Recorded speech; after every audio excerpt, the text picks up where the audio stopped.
दे देंगे, बिल्कुल दे देंगे। सारे व्रजवासी गए तो क्या देखा कि वहां हवन हो रहा है। सब गृहस्थ जीवन वाले, सबकी पत्नियां थी संत महात्मा ब्राह्मणों की। स्वाहा स्वाहा का अनुष्ठान चल रहा था। सारे व्रजवासी गए, सबने कहा कि हम कृष्ण बलराम के मित्र हैं, वृंदावन रहते हैं, नंदगांव गांव दूर है हमारा, हम गाय चराते चराते भूख लगी तो हमें भोजन प्रसादी मिलेगी। तो अनुष्ठान का नियम होता है कि बीच में बोलते नहीं जब तक उसकी पूर्णाहुति नहीं हो, वो उस दिन का पूर्ण ना हो दिन। माला जपे जब तक वो सुमेरु ना आए जब तक नहीं बोलना चाहिए, है ना। तो ब्राह्मण लोग स्वाहाकार मंत्र चल रहा है, कोई बोल सकते नहीं, खंडित हो जाएगा आज का दिन।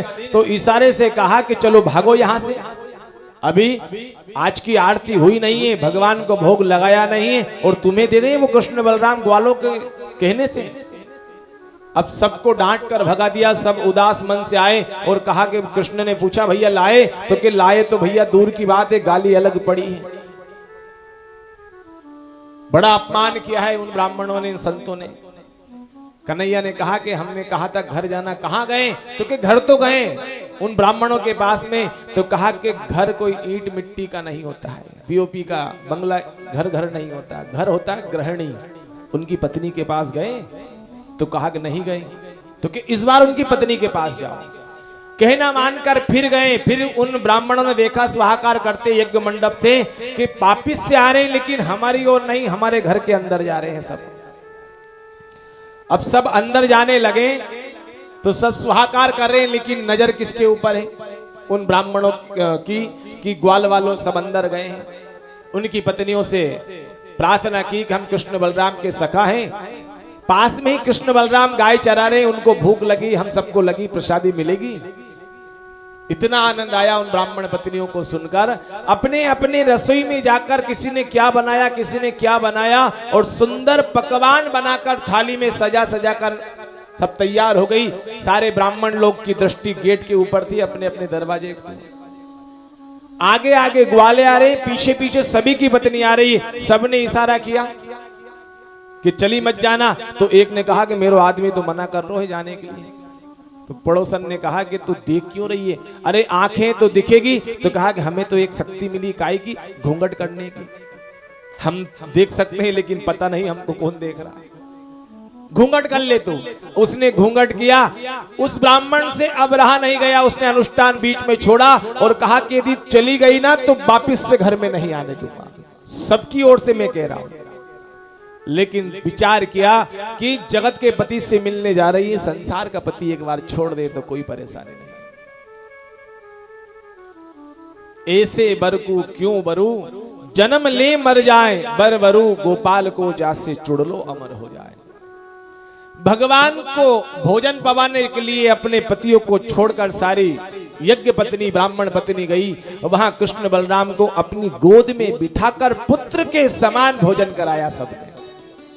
संध्या का समय होने को आया, भगवान ने कहा कि देवियों अब अपने अपने घर जाओ।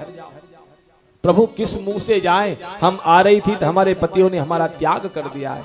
तो कहा कि बलि त्याग किया है, लेकिन वही पति तुम्हें सम्मान देंगे, आप जाओ तो सही, ये मेरा आशीर्वाद है। सारी पत्नियां गई तो जिन ब्राह्मणों ने विरोध किया था वही ब्राह्मण दरवाजे के ऊपर चरणों के ऊपर फूल छोड़ रहे। कोई हाथ जोड़कर खड़ा है, जा पर कृपा राम की होई, ता पर कृपा करहि सब कोई। सबने सम्मान दिया। सारी पत्नियां कहने लगी प्रभु आप हमारे पति परमेश्वर है, आप हमें प्रणाम मत करो वरना पाप लगेगा।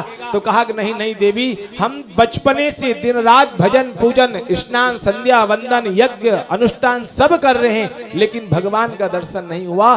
तुम घर में बैठकर बिना भजन के ही आज भगवान को पाकर आई है, इसलिए बड़ी सौभाग्यशाली है आप सब।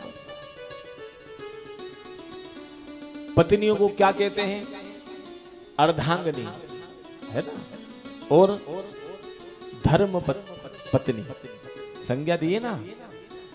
शरीर का एक रिश्ता पत्नी का ऐसा है जिसके आगे धर्म पत्नी लिखा है, बाकी कोई रिश्ते के आगे धर्म आगे नहीं लगा है। सिर्फ पत्नी का ही सौभाग्य है कि धर्म पत्नी, ठीक है। पति चाहे पास में बैठा है या ना बैठा है पूजन के समय, पति के साथ में पत्नी बैठी या ना बैठी हो, पत्नी घर में है ग्वालियर और पतिदेव वृंदावन में कथा सुन रहे हैं, या हरिद्वार में गंगा स्नान कर रहे हैं, या वैष्णो देवी की सीढ़ी चढ़ रहे हैं, लेकिन आप पत्नी पास में है या ना है, पति को जो पुण्य मिला है ना उसका 50% पत्नी के अकाउंट में चला जाता है, चाहे पति के पास में पत्नी बैठी या ना बैठी। किसी को 10 रुपया दान दिया ना तो उस आदमी को, उस पति को 5 रुपए का ही पुण्य मिलेगा। 5 रुपए का पुण्य किसको? पत्नियों। क्यों? आप अर्धांगिनी है, धर्म की पत्नी है ना, इसलिए आधा हिस्सा आपके अकाउंट में चला जाएगा। पति यदि पाप करे ना तो 1% भी पत्नियों को नहीं लगेगा। अब आपने कह दिया ये तो उल्टा हो गया, तो भैया उसके लिए उत्तर है कि आप धर्म पत्नी हो, आप पाप पत्नी थोड़ी हो। क्या हो? धर्म पत्नी। धर्म का आधा मिलेगा लेकिन पाप का 1% आपको नहीं मिलेगा। और एक मजे की बात, शास्त्रोक्त वाक्य कह रहे हैं हम इस मन से, पत्नी यदि चाहे, पूजन करती है ना पत्नी, चाहे कथा सुने, मंदिर जाए, अनुष्ठान करे, जप करे, तप करे, दर्शन करे, यदि पत्नी चाहेगी तो पति को पुण्य मिलेगा, वरना 100% ही खुद ही रख लेगा। क्यों? आप धर्म पत्नी हो, किसी देवी का धर्म का पति थोड़ी है, अपना खुद का है ना। लेकिन संत लोग कहते हैं कि हमारे सनातन धर्म में कौन ऐसी स्त्री है जो खुद के लिए जीती हो? जब कंवारी होती है तो माँ बाप के लिए, भाई के लिए हमेशा दुआ करती है, हमेशा प्रार्थना करती है मेरे भाई की ये तरक्की हो जाए, मेरे पिता की ये तरक्की हो जाए।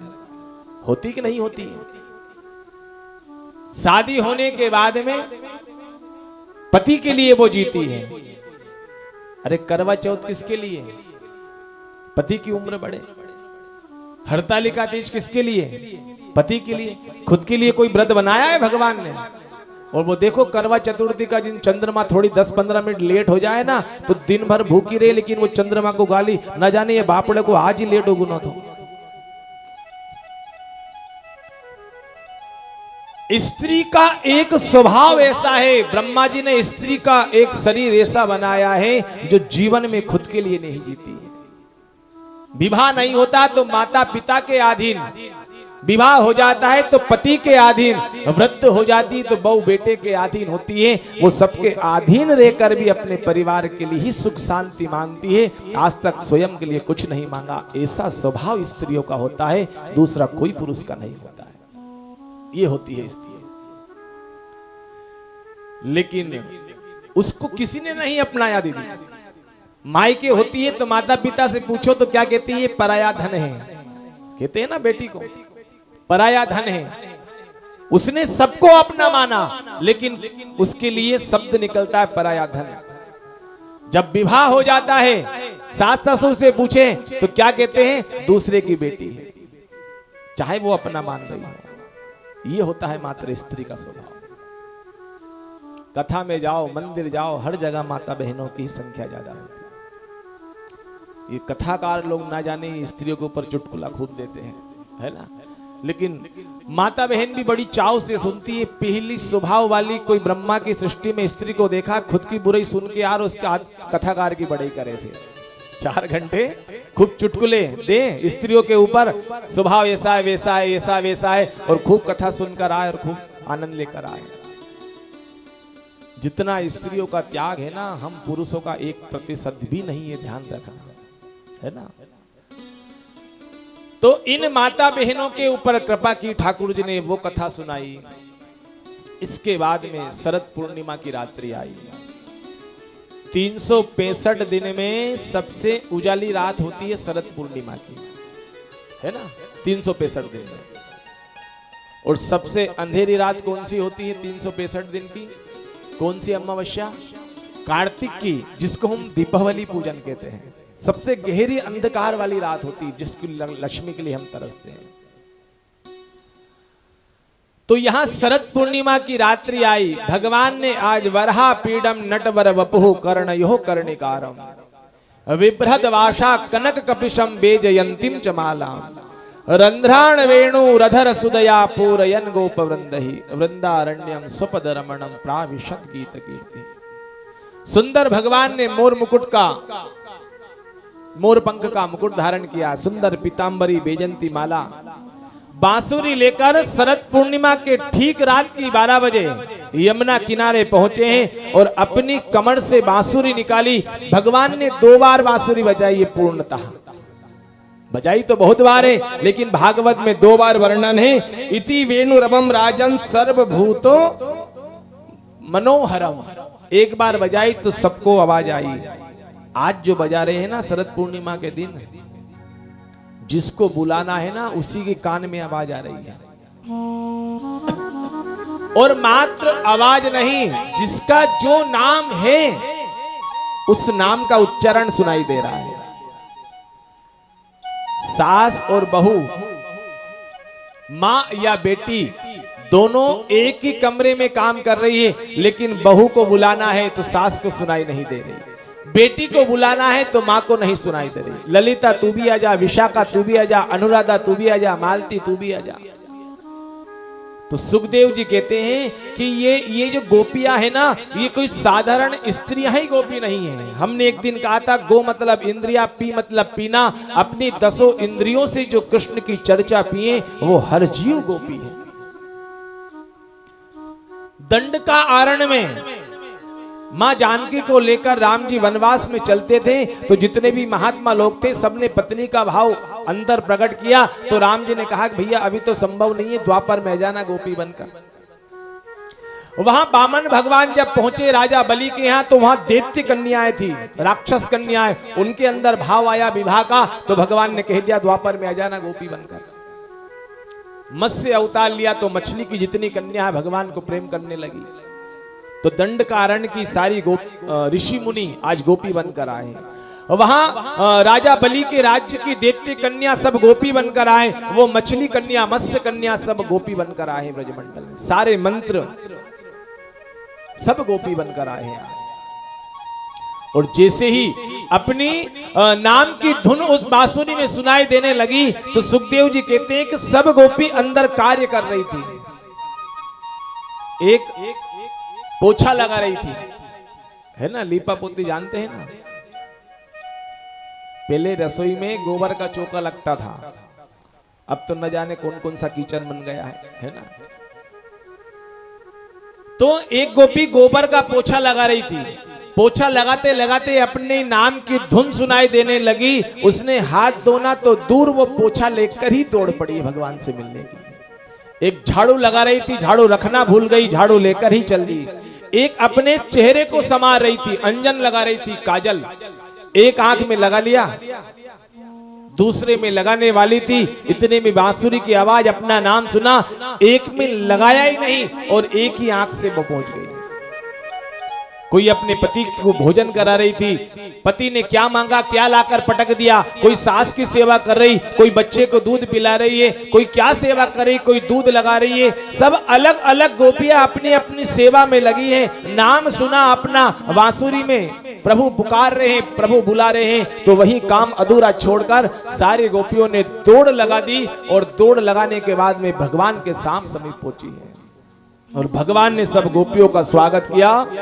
स्वागतम ते नमस्तुभ्यम, स्वागतम तो महाभागा प्रियम किम करवाणि वहा ब्रजस्या नाम अयम कश्चित भूतागमन कारकः। आइए आइए गोपियां, आपका स्वागत है, स्वागत है, स्वागत है। इतना अभिमान आया सबको कि इतना बड़ा व्यक्ति स्वागत कर रहा है। लेकिन दूसरे ही शब्द में प्रियम किम करवाणि में है, आने का कारण पूछो। अब ये तो ऐसी बात हुई भैया 1 तारीख से 7 तारीख वृंदावन में कथा है, सबको निमंत्रण दे दिया। अब कोई अतिथि आ गए और आप दोनों जने पूछो भैया क्यों आए हो, तो अरे आपने बुलाया इसलिए आए हैं हम सब मेहमान। तो यही स्थिति इन गोपियों के साथ में हो गई कि प्रभु ने इस बार नहीं, अनेक युगों से निमंत्रण देते आ रहे हैं और आज हम सब आ गई हैं। आज की दिन की देखकर आपने बुलाया, तो अब पूछने किम करवाणी में, क्या कारण है आने का। तो बहुत दौड़ने के कारण श्वास फूल रहा है। तो भगवान कहने लगे, अच्छा अच्छा राकेश को देखने आई हो। राकेश मतलब चंद्रमा है ना, राकेश को देखने आई हैं। अब देवी थोड़ी देर के लिए देखो या रात भर देखो, उसमें तो कोई परिवर्तन आना नहीं है। इतने बड़े घर की तुम बहू बेटी है, अच्छी बात नहीं है। घर छोड़कर तुम आ गई है पराये पुरुष के पास में, अरे लाज नहीं आती तुम्हें? देवी, स्त्रियों के लिए पति ही परमेश्वर होता है। जिस स्त्रियों ने घर में बैठकर पति की सेवा कर ली, उसको मेरा वैकुंठ प्राप्त हो जाता है, चाहे मंदिर जाए या ना जाए। एक उदाहरण की कथा सुना दी भगवान ने। प्रणय गीत बोलते हैं इस गीत को, 5 गीत है भागवत। भगवान कहने लगे कि एक गांव में एक पति पत्नी का जोड़ा था, रोज हवन करते थे। पतिदेव खेत से आया मेहनत करके, दोपहर का समय था, आंगन में कुंड था, उसमें सुबह शाम हवन करते तो वो कुंड में हमेशा अग्नि ऊपर रहती थी। अब पतिदेव शाम को आया, थक गया, तो उसकी जो पत्नी थी वो कुंड के पास में आंगन में बैठकर धान फटक रही थी। पति थक गया तो उसकी गोद में ही सिर रखकर लेट गया और थकान होने के कारण नींद लग गई पतिदेव की। अब इतने में उसने क्या देखा कि उसका 6-7 महीने का बालक, इकलौता बालक, घुटने चलते चलते कुंड के पास पहुंच गया। उस देवी ने विचार किया, यदि बेटे को बचाने जाऊंगी तो पति को विघ्न होगा, नींद खुल जाएगी, पतिव्रत धर्म नष्ट हो जाएगा। यदि नहीं गई तो बेटा मारा जाएगा। लेकिन उस देवी ने आंखें बंद की और कहा कि मैंने सच्चे मन से पति को परमेश्वर माना है, तो प्रभु मेरे बेटे की रक्षा अग्नि स्वयं करेगी। ऐसा भाव प्रकट करके, और देखते ही देखते वो 7 महीने के बालक कुंड में गिर गया। कुंड में गिर गया, आंसू की धारा बह निकली। जब आंसू गिरे पतिदेव के ऊपर तो पतिदेव की नींद खुली। जैसे ही सिर हटाया दौड़ कर गई तो अग्नि तो भभक रही थी, लेकिन अग्नि के बीच में वो बालक खेल रहा था। ये होता है देवी पति की सेवा करने का फल, कि अग्नि भी उसके बेटे का कुछ नहीं बिगाड़ सके। गोपियों ने आपस में कहा कि ऐसे ही खड़े रहे ना तो दिन भर प्रवचन सुनाएगा ये कृष्ण, है ना, हम इसका स्वभाव जानते हैं। तो कहा कन्हैया पति की सेवा का फल क्या होता है, ये तो उदाहरण दे दिया, अब एक आध कथा हमारी भी सुनो।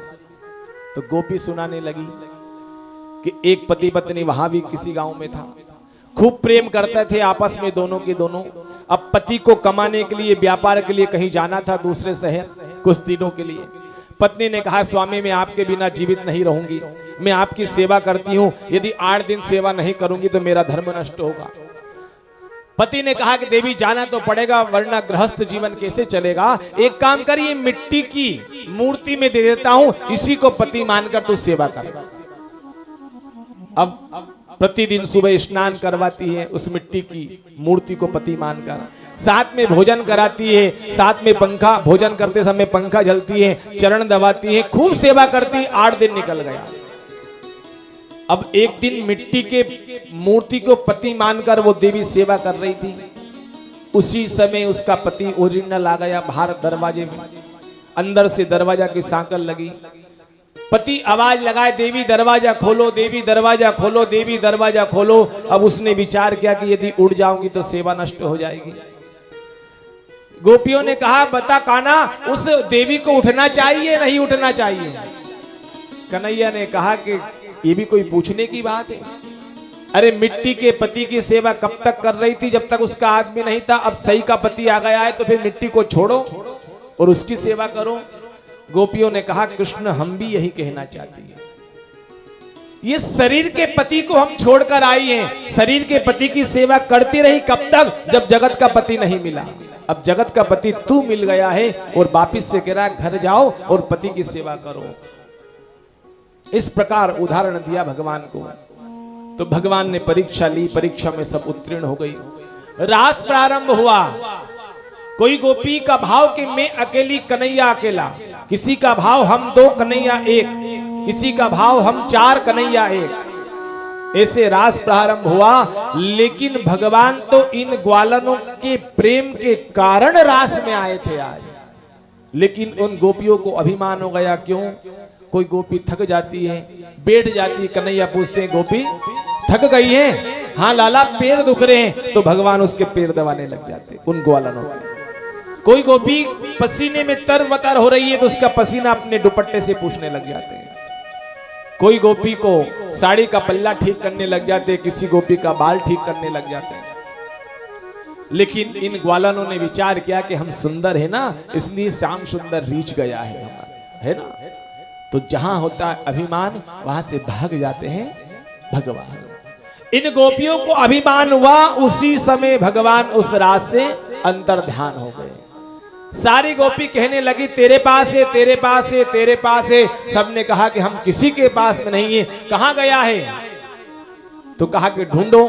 तो भगवान बिना चरण पादुका चलते थे, बालू रेती में स्पष्ट चरण दिखाई देने लगे।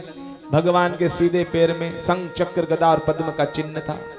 बालू रेती में स्पष्ट चिन्ह दिखाई दे रहे रखा, और जिधर वो चिन्ह जा रहा था सारी गोपियां ढूंढती ढूंढती उसके पीछे करने लगी। थोड़ी देर के बाद में क्या देखा कि जो चरण चिन्ह का, चरणों में जो चिन्ह है सीधे पैर में, वही किसी के उल्टे पैर में भी है। कौन गई है? सारी गोपी समझ गई। परीक्षित ने पूछा गुरुदेव कौन? तो कहा कि अनया राधिका नूनम। देखिए भागवत में 2 जगह संकेत किया है मात्र राधा का नाम। 18,000 श्लोक में एक जगह भी स्पष्ट राधा रानी का नाम सुखदेव जी ने नहीं गाया। 2 जगह संकेत दिया है मात्र। यहाँ रास में दिया है। कौन गोपी गई? अनया राधिका नूनम, जो ज्यादा आराधना करने वाली। क्यों? सुखदेव जी के गुरु है राधा रानी, है ना।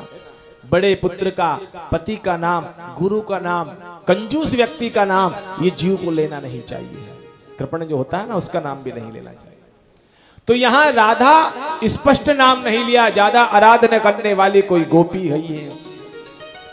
सब और उधर जाने लगे। एक होता है मान, एक होता है अभिमान, है ना।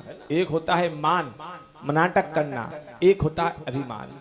राधा जी ने विचार किया कि मेरे सारी सखियों को छोड़कर आ गई हूं मैं, है ना। मैं जिस प्रकार कृष्ण पिता है तो मैं उनकी मां हूं। एक बार पिता पुत्र संतान को छोड़ सकता है लेकिन मां नहीं छोड़ सकती है। तो यहाँ राधा जी ने मान का नाटक किया। कहा कि कन्हैया मैं थक गई हूं। कन्हैया ने कहा कंधे के ऊपर बैठ जाओ। जैसे ही कन्हैया ने कंधे के ऊपर राधा रानी को बिठाया, उसी समय अभिमान, मान का नाटक किया। लगता है सब गोपियों से ज्यादा सुंदर मैं हूं ना, इसलिए कन्हैया मुझे लेकर आ गया। उसी समय भगवान राधा रानी को वड़ वृक्ष की वहां छाल पकड़ाकर, डाल पकड़ाकर भगवान अंतर ध्यान हो गए। राधा रानी अकेली झूलती रही और धड़ाम से मूर्छित होकर नीचे गिर गई। सारी गोपियां ढूंढती ढूंढती आई। रास्ते में देखा कृष्ण तो नहीं, राधा पड़ी है मूर्छित। होश में लाकर उठाया, राधा से पूछा। राधा ने कहा कि देवियों, जिस प्रकार तुम्हारे साथ में छल किया है ना, उसी प्रकार मेरे साथ भी छल किया है उसने। कहां मिलेगा वो कृष्ण? इतनी रात्रि में कहां ढूंढे? किशोर जी ने कहा कि जो वस्तु जहां घूमती है ना, वहीं ढूंढना चाहिए। घूमे हाल में ढूंढो, कमरे में। चलो कहां से अंतर ध्यान हुए? वहीं निधि वन में चलते हैं जहां रास प्रारंभ हुआ था। सारे व्रजांगना को लेकर भगवती किशोरी जी आई और एक सुंदर 19 श्लोक का गीत गाया है। उसी को गोपी गीत कहते हैं। तो 4-5 श्लोक के माध्यम से हम रास के अंतर्गत गोपी गीत का वाचन करें। आप प्रेम से, ध्यान से मन लगाकर इसको सुनो। कहते हैं कि जो रात्रि के समय ये गीत गाता है ना, उसको निश्चित भगवती की प्राप्ति राधा रानी की होती है। गोप्यः ऊचुः जयति तेदिका जन्मना व्रजा श्रयत इंदिरा शाश्वत रही जयिता दीक्षुतावका स्वयदृशा सवा त्वां विचिन्वते जयति तेदिका जन्मना व्रजा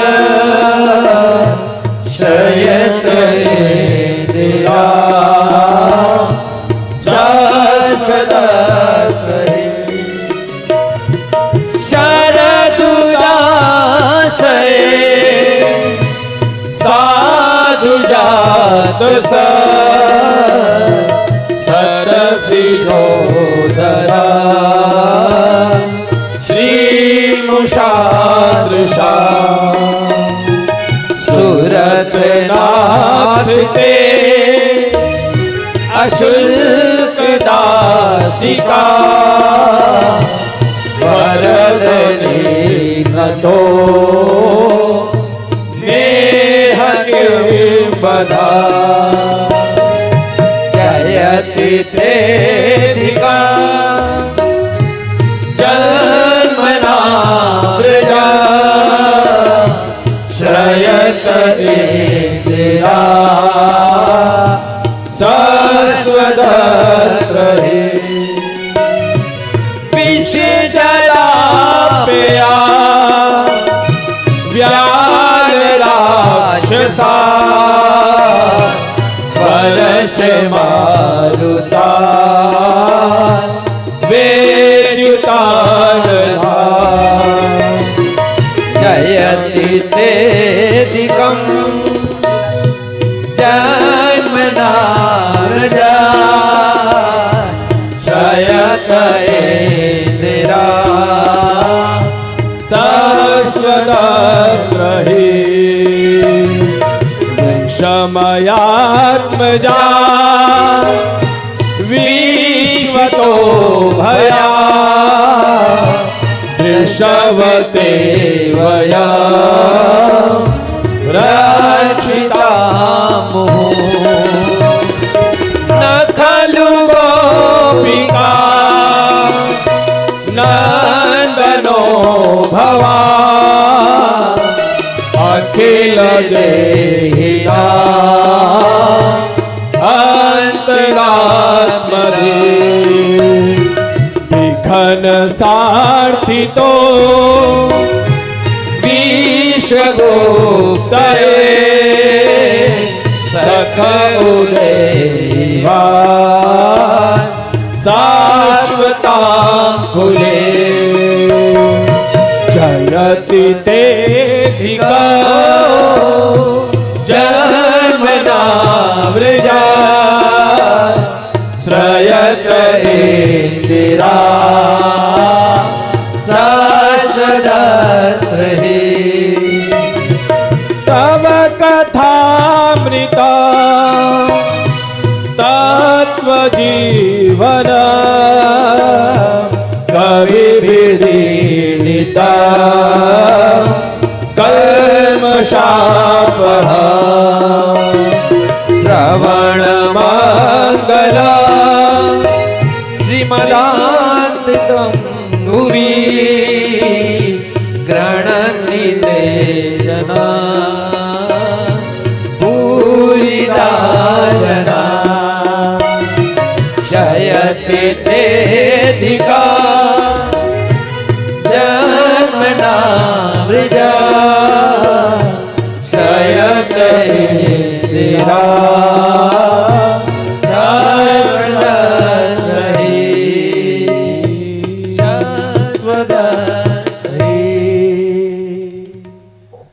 मुलिरास बिहारी भगवान की जय। गोपियां कह रही है कि हे मधुसूदन जयति ते धिकम जन्मनः व्रजः। ये हमारा ब्रजमंडल बहुत सुंदर था पहले से। ये मत जानना कि तू जब से आया जब से सुंदर है। पहले से सुंदर था, लेकिन तू जब से आया है जब से एक हमने नई चीज देखी है, नई व्यवस्था देखी है। जयति ते धिकम जन्मनः व्रजा सयत इंदिरा। इंदिरा मतलब लक्ष्मी, बैकुंठ की पत्नी। तू जब से जन्मा है ना कृष्ण, जब से इंदिरा मतलब साक्षात बैकुंठ छोड़कर लक्ष्मी यहां ब्रजमंडल की झाड़ू लगाने आती है। हे श्याम सुंदर, तेरे बुलाने से हम अपने परिवार, कुटुंब, रिश्तेदार सबको छोड़कर आ गई हैं और सबको छोड़कर आ गई हैं। और छोड़ने के बाद में तूने हमें बुलाया और बुलाने के बाद में तूने विछोद करवा दिया है। यदि ऐसे ही छोड़ के जाना था लाला तो हमें क्यों बुलाया तूने? हम आ गए हैं, अब घर भी किस मुंह से हम जाएं। मिलन था जब तक तो ऐसा लग रहा था जैसे अमृत बरसात हो रही है, और अब बिछो हो गया है तो ऐसा लग रहा है कि कोई हमें जबरदस्ती विष पिला रहा है। और कृष्ण कोई तलवार से काट कर मारना ही मारना नहीं होता है, मिलन करके बिछो कर देना वह भी एक वध के समान दंड है, वह भी एक वध के समान दुख है। यदि ऐसे ही मानना था तो हमें सुर और असुर, सुर माने देवता, असुर मतलब देवता दैत्य, काली नाग से क्यों बचाया, वो अघासुर से क्यों बचाया, वो तृणावर्त से क्यों बचाया, वो पूतना से क्यों बचाया, असुर से क्यों बचाया। वो सुर, वो इंद्र हमें मार देता डुबा कर, लेकिन उसकी बरसात से हमें गिरिराज धारण करके क्यों बचाया तुमने। हे कृष्ण, हम बार बार प्रयत्न करती कि तेरी याद में हम प्राण छोड़ दें, लेकिन हम खूब कोशिश कर रही हैं, लेकिन हमने अमृत पी लिया है ना, इसलिए हम चाहकर भी नहीं मर सकती हैं। कौन सा अमृत? तब कथामृतम तत्व जीवनम, तेरी कथा जो हमने पी लिए, तेरी भक्ति हमने पी लिए, तेरा नाम हमने पी लिया है, आंखों के द्वारा तेरा दर्शन हमने पी लिया है, इसलिए हम खूब प्रयास कर रही कि हम शरीर छोड़ दें, लेकिन नहीं छोड़ पा रही। यदि कृष्ण तू कहीं खड़े होकर सुनता है कि बार बार कहती कि हम तेरी याद में, तेरे विछोह में हम मर जाएंगी, लेकिन मर एक भी नहीं रही, लाखों की गोपियां खड़ी है। अरे सच्चा प्रेम तो त्रेता युग में रावण ने, दशरथ ने किया था, जो 6 दिन राम नहीं आए तो 6 बार राम राम कहकर प्राण छोड़ दिए, और सब कह रही हो कि मर जाएंगी, मर कोई नहीं रही है, दिखावा कर रही है। यदि कृष्ण ऐसा सोचता है ना कि सच्चा प्रेम करने वाला व्यक्ति मर जाता है बिछो में, तो दशरथ जी ने प्राण छोड़ दिए 6 दिन में। वो प्रेम करते थे हम जानती हैं, लेकिन वो जानकी अशोक वाटिका में कब तक बैठी रही, उसने प्रेम नहीं किया राम जी से। इसलिए प्रभु, अभी तक ये हमारे अंदर भाव था अभिमान का कि कन्हैया मेरा है, मेरा कन्हैया, मेरा कान्हा, मेरा गोविंद, लेकिन मेरा कुछ नहीं है, हम सब तेरी है। अभी तक अभिमान था। द्रौपदी एक दिन इतनी गाली देने लगी भगवान द्वारिकाधीश को कि तू अपने आप में भगवान मानता है, ब्रह्म मानता है, तू कहता है कि मेरे बिना कोई कुछ नहीं कर सकता है, और तेरे होते हुए हमारे पति 64 में सब कुछ दांव पे लगाकर हार गए, और तूने कुछ नहीं किया, और तू अपने आप को भगवान मानता है। तो द्वारिकाधीश ने कहा कि बहन, इसमें तुम्हारे पतियों की गलती है। द्रौपदी ने कहा कि क्यों? कहा कि जब 64 प्रारंभ होने वाली थी, दुर्योधन ने कहा कि मेरी ओर से मेरा मामा पासा फेंकेगा, है ना, मेरी ओर से पासा मेरे मामा फेंकेगा। इन पतियों से पूछो 5-5 खड़े, एक आध कोई खड़े होकर कहता दुर्योधन तेरी ओर से मामा पासा फेंकेगा तो हमारी ओर से माधव पासा फेंकेगा, फिर देखता युद्ध का परिणाम क्या होता। लेकिन इनको अभिमान स्वयं के ऊपर था। तो उसी प्रकार गोपियां कहती हैं कि अभी तक अभिमान था कि कृष्ण मेरा है, अब कृष्ण तू मेरा नहीं है, हम सब तेरी हैं। और ऐसा भाव के कारण अश्रु के द्वारा पूरा अभिमान निकला, और उसी समय रास बिहारी प्रकट हो गए। बोली रास बिहारी भगवान की जय हो। सुंदर 2 श्लोक के माध्यम, 2 भजन के माध्यम से रास थोड़ा खड़ा होकर, है ना, एक ली खड़ी मीराबाई, एक ली खड़ी, बोली एक रास का छोटा सा गा दो, फिर एक लेकर। हे गोकुल में देखो, वृंदावन में देखो रे, गोकुल में देखो रे, वृंदावन में देखो रे, बंसी बाजे रे, श्याम संगी राधा नाचे रे।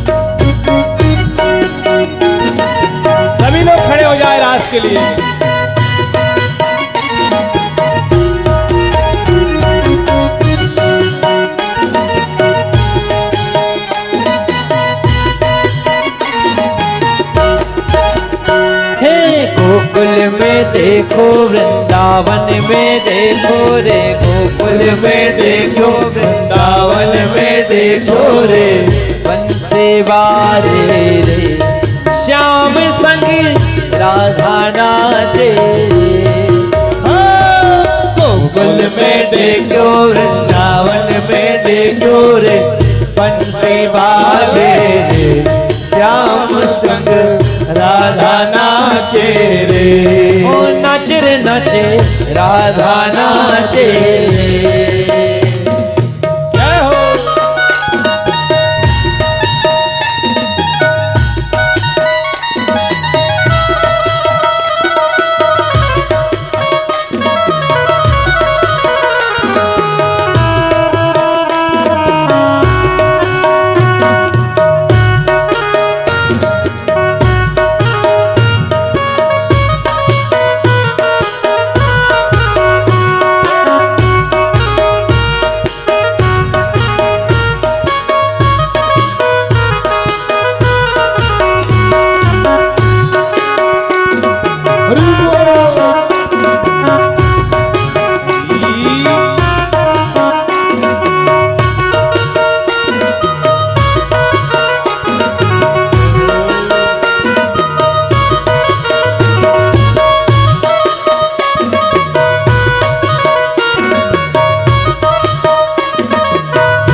चंद किरण सा श्याम सलोना, दो आंखें कजरारी हो। चंद्र किरण सा श्याम सलोना, दो अखियां कजरारी। ठुमक ठुमक नाचे गोपिन के संगी, जग को पालने हारी।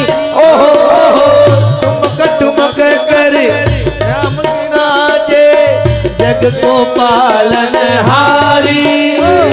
अरे सारे बिहारी संग राधा सुकुमारी, संग सारे बिहारी संग राधा सुकुमारी, ब्रिज में विराज रे श्याम संग राधा नाचे रे। हो श्याम संग राधा नाचे रे। ओ नाचे रे नाचे राधा नाचे रे, श्याम संग राधा नाचे रे। ओ बाला हूँ मैं बैरागन हूँगी, मैं बैरागन हूँगी, मैं बैरागन हूँगी।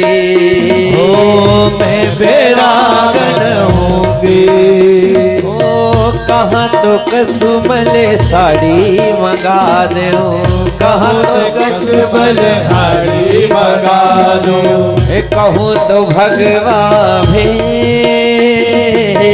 कहूँ तो भगवा बे। कहूँ तो मोतियन मांग भरा दो, कहूँ तो मोतियन माल भरा दो, कहूँ तो छिटकावा के, ओ कहो तो कितनी बन दे। मैं बैरागन हूँगी, ओ मैं बैरागन हूँगी।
गोपियों सुन छे गोकुल की शेरियों गरीबे घूमती गोपिया सुनी छे गोकुलनी शेरियों गरबे घूमती गोपियों सुन छे गोकुल की शेरियों तू ना आवे तो शाम रास रामे ना शाम तू ना आवे तो शाम रस जावे न शाम रास रमवान वेलो आव आव आव जे तारा बिन श्याम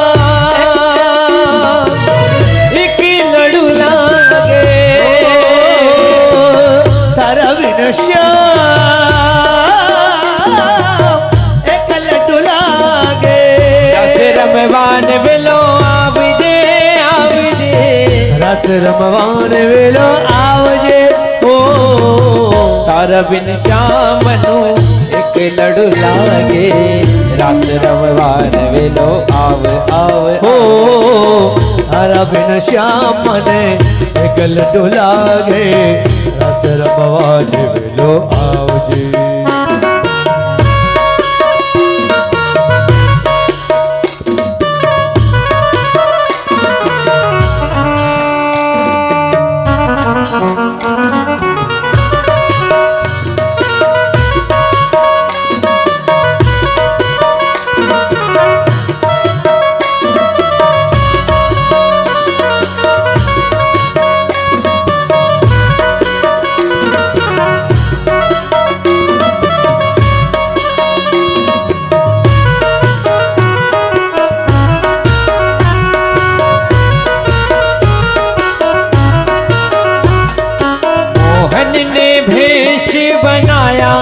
सावरा चूड़ी बेचने आया मोहन ने भेष बनाया सावरा चूड़ी बेचने आया चूड़ी ले लो चूड़ी ले लो चूड़ी ले लो चूड़ी ले लो चूड़ी ले लो चूड़ी ले लो अरे मोहन ने भेष बनाया सावरा चूड़ी बेचने आया मोहन ने भेष बनाया सावरा चूड़ी बेचने आया आया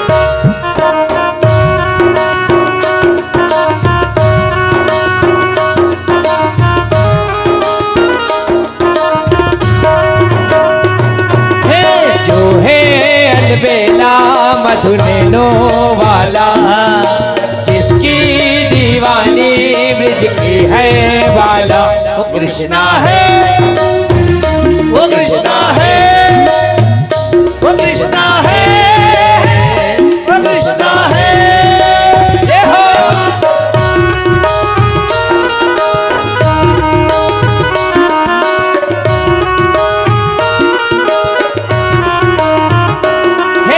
बांस की बांसुरिया पे घड़ों तेरा रे बांस की बांसुरिया पे घड़ों तेरा हीरा मोती सी जो होती सोना चांदी सी जो होती हीरा मोती सी जो होती सोने की जो होती लालो काय करे तो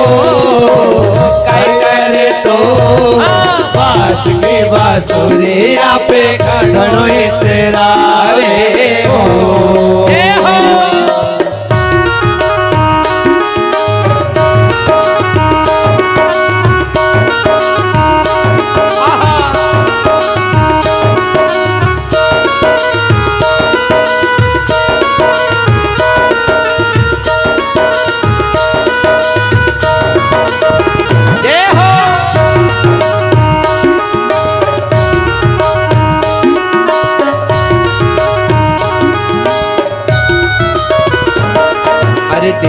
देवकी को लालो यो तो घणो तेरा वे देवकी को लालो यो तो घणो इतरावे देवकी को लालो यो तो घणो तेरा देवकी को लालो यो तो घणो इतरावे माया यशोदा के हो तो नंद बाबा के हो तो माया यशोदा के हो तो नंद बाबा के जो तो लालो काई करे तो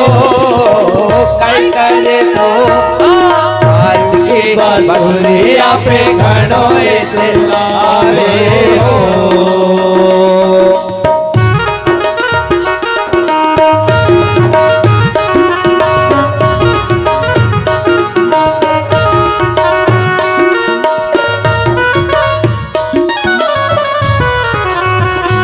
गुरुदेव। एक सखी जाकर बाके बिहारी के दर्शन करती है और नई नई दुल्हन है, घूंघट किया हुआ है, इतनी भीड़ में लाइन लगाकर खड़ी है और जब नंबर आया तो धक्का देके बाहर निकाल दिया।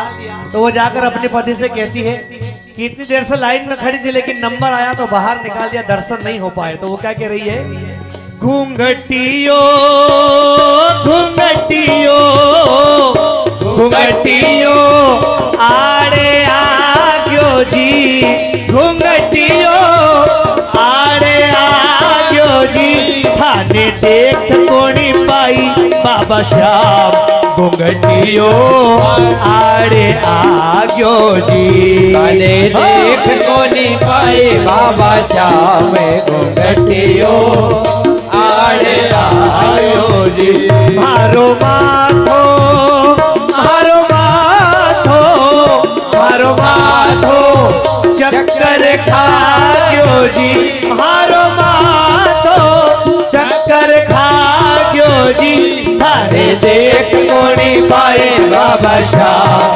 घूंघटियो आड़े आयो जी थाने देख कोनी पाए बाबा श्याम घूंघटियो आड़े आयो जी गोविंद बोलो हरि गोपाल सभी गाइए गोविंद बोलो हरि गोपाल बोलो गोविंद बोलो हरि गोपाल बोलो गोविंद बोलो हरि गोपाल बोलो गोविंद बोलो गोपाल बोलो गोविंद बोलो गोपाल बोलो राधा रमण हरि गोविंद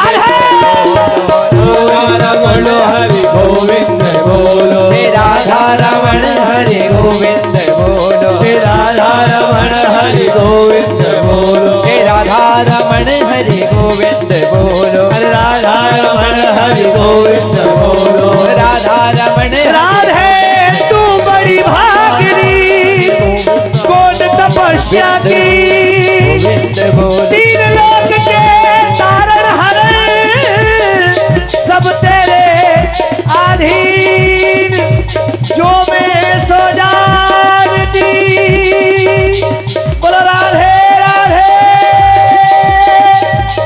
प्रीति करे दुख होए नगर ढिंडोरा पीटती प्रीत न की जो को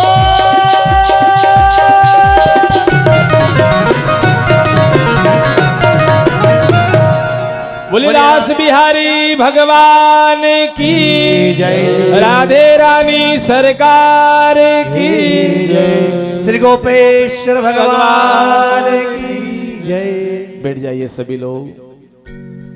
भगवान यहाँ भोलेनाथ आए हैं, गोपियों ने अंदर नहीं आने दिया। गोपियों ने दया करके बाबा से कहा कि यमुना में डुबकी लगाओ। तो आज भगवान शंकर ने डुबकी लगाई तो लहंगा चुन्नी वाले गोपेश्वर नथी वाले बाबा गोपेश्वर बन गए। पूरे संसार में एक शिव जी का मंदिर ऐसा है जहां पार्वती अलग और गोपेश्वर अंदर। माँ पार्वती आई, विचार किया कि बाबा है हमारे पुरुष, रास में जाने से बन गए स्त्री, हम है स्त्री, रास में गई बन गई पुरुष, तो फिर है ना। तो बाहर माँ उमा का मंदिर, बाहर अंदर गोपेश्वर भगवान का मंदिर। 6 महीने का यह रास चला है। कितने? 6 महीने तक का रात बनी रही। क्यों? 1 महीने का दिन कब बना था? जब राम जी आए थे, है ना। तो वहां सब प्रसन्न हो रहे थे, चंद्रमा दुखित हो रहा था। चंद्रमा को आशीर्वाद दिया कि द्वापर में 6 महीने की रात में तेरे साक्षी में रास होगा, तब कहीं जाकर प्रसन्न हुआ।